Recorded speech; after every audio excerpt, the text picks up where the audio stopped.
Boa noite, pessoal. Vou falar hoje um pouco sobre direito de trânsito e também um pouco sobre política. Apesar que eu não gosto desse tema, pouco sensível, as pessoas não costumam ser racionais, mas infelizmente não tem como não falar de política, porque obviamente essa decisão do Senatran foi uma decisão política, eleitoreira, aproveitando o ano de eleição. E eu estou falando da portaria 927 do Senatran, que saiu ano passado, que reduziu a canetada o valor dos exames psicológicos e médicos a um teto de R$ 180. No entanto, como tudo que se resolve na canetada nunca resolve nada, na verdade cria um problema maior. A CNH ficou mais barata, mas a que preço, né? Temos diversas situações para apontar aqui se realmente ela ficou mais barata e quais são as consequências dessas canetadas de renovação automática, de diminuir o valor dos exames médicos e psicológicos, quais são as consequências práticas disso. E justamente por isso que isso é uma medida populista, porque é uma medida que agrada a população de modo geral, né? Afinal de contas, quem não gostaria que o salário mínimo virasse automaticamente R$ 10.000 por mês? E por que não vira? Porque existem consequências, o que acabaria prejudicando mais a população do que favorecendo. Mas nem todo mundo consegue entender as entrelinhas e as questões técnicas por trás disso. Vai prejudicar não só classes específicas, mas como a população como um todo. Primeiro também por questões até técnicas, essa portaria é um absurdo. Na canetada também transformou o que era taxa em preço público. E quais são as consequências práticas disso? Quando você diz que algo é preço público, não há limites. Enquanto a taxa tem princípios que regem a taxa, assim como os princípios gerais que regem qualquer tributos,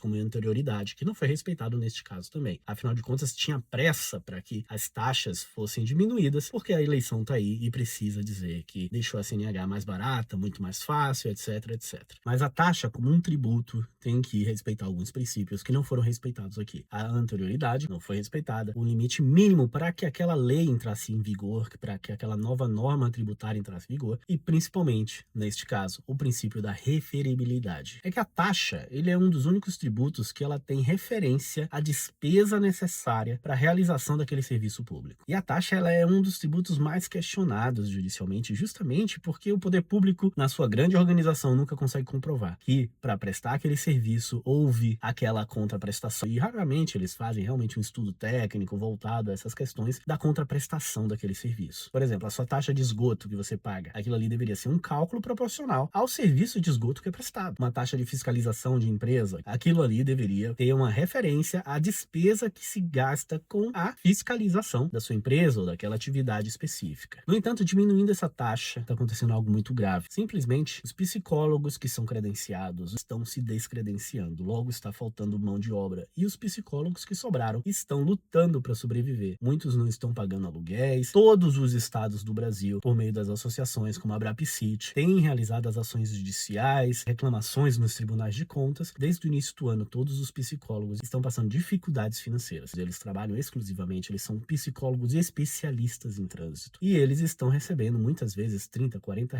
por atendimento. E é um atendimento demorado, formados, com especializações, cursos, tem um escritório, todas as despesas para ter esse escritório. E simplesmente na canetada foi cortado mais da metade dos seus rendimentos. Que primeiro, o valor da consulta já diminuiu. E segundo, tem a renovação automática. E logo vai vir o pior, que são as consequências no trânsito. A média brasileira são 92 mortes por dia no trânsito. Você sabe o que é isso? É muita gente irresponsável, muita gente que não deveria estar dirigindo o que está dirigindo. E agora vai aumentar este número. Apesar que sabemos que depois da eleição, muitas coisas sobre a CNH vai mudar novamente, talvez os valores voltem, talvez até a questão das autoescolas voltem. Porque foi uma medida, assim, eleitoreira, que só tem a prejudicar, principalmente os prestadores de serviço durante esse momento, e quem sabe na eleição volte tudo. Mas se não voltar, nós vamos ver na prática o desastre que vai ser para as estatísticas em acidentes de trânsito, em infrações de trânsito e tudo mais. Mas talvez também seja uma intenção do poder público. Com mais pessoas irresponsáveis no trânsito, maior vai ser a arrecadação de multas de trânsito. Para muitos municípios, a arrecadação de multas de trânsito é um fator importantíssimo para a própria gestão da cidade. A título de exemplo, em Curitiba foram quase R$ 300 milhões